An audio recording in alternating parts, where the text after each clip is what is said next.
Guys, তোমরা যখন research করতে যাও তখন তোমরা যে যে সোর্স থেকে ডাটাগুলো কালেক্ট করেছো বা ইনফরমেশনগুলো নিয়েছো, এগুলা রেফারেন্স এবং একটা সামারি আকারে লিখে রাখার প্রয়োজন হয়।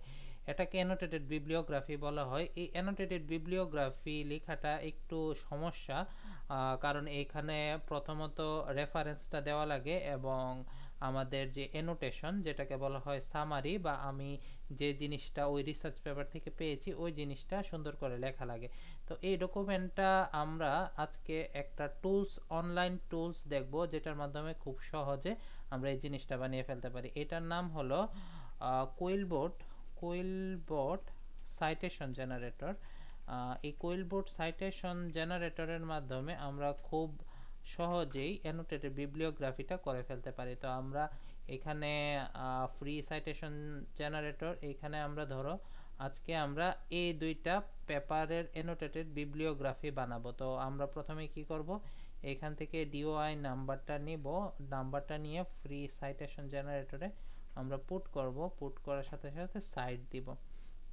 তো দেখছো এখানে তোমরা লোড হচ্ছে, লোড হওয়ার পরে এই জিনিসটা আসলো, তখন আমরা এই পেপারে আবার ব্যাক করলাম। আমি ধরলাম যে আমি এই পেপারে জাস্ট হাইলাইটসগুলো নিব, শুধু হাইলাইটসগুলো আমি কপি করে নিলাম। কপি করে আমি সাইটেশন জেনারেটরে এডিট অপশনে গেলাম, এডিট অপশনে স্ক্রল করে অ্যাড অ্যানোটেশনে গিয়ে আমার যে এই টপিকগুলো এগুলো আমি অ্যাড করে দিলাম। তো এখানে হাইলাইটসটা অ্যাড হয়ে গেল। তো আমি এখানে কিছু এডিট করছি, দেন এখানে আমি সেভ দিব, উপরে এসে সেভ দিব। এরপর এসে সেভ দেওয়ার সাথে সাথে তো আমরা দেখছো যে আমার যে রেফারেন্স লিস্ট ছিল, শুধুমাত্র রেফারেন্স লিস্ট, ওইটার নিচে এখন একটা সামারি যেটা অ্যানোটেশন এটা যুক্ত হয়ে গেছে। তারপরে আমরা আরেকটা ট্রাই করি, যেমন improving the management for microfinance, এটা ডিওআইটা আমরা কপি করি। কপি করার পরে আমরা হলো আরেকবার এটার মধ্যে পুট করি, তারপরে সাইট দিই। তোমরা আমার এই ইউটিউব চ্যানেলেই আরেকটা ভিডিও পাবা, যেখানে খুব সুন্দর করে কুইলবোটের মাধ্যমে কিভাবে রেফারেন্স লিস্ট বানানো যায় এবং সাইটেশন জেনারেট করা যায় ওইগুলো আছে, তোমরা দেখে নিতে পারো। এইখানে আজকে শুধু অ্যানোটেশন নিয়ে আমি ধারণা দিচ্ছি। তো এইখানেও আমরা এডিটে গেলাম, এডিটে গিয়ে ওইখান থেকে আমরা হাইলাইটসগুলো কপি করে নিয়ে আসলাম। হাইলাইটসগুলো কপি করে এনে আমরা স্ক্রল করে নিচে গিয়ে অ্যাড অ্যানোটেশনে গিয়ে জাস্ট অ্যানোটেশনটা অ্যাড করে দিব। দেন এখানে সেভ বাটনে ক্লিক করে আমরা দিয়ে দিব। দেখো এখানে দুইটা লিঙ্কের সাথে ওদের সামারিটা আসে পড়েছে।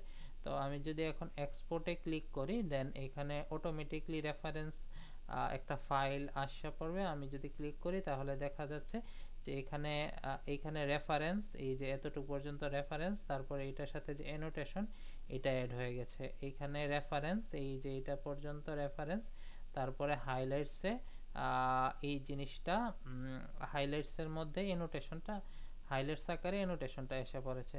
তো সবাইকে ধন্যবাদ আমার এই ভিডিওটি দেখার জন্য, এবং সবাই সাবস্ক্রাইব করে আমার সাথে থাকবেন। সবাইকে ধন্যবাদ।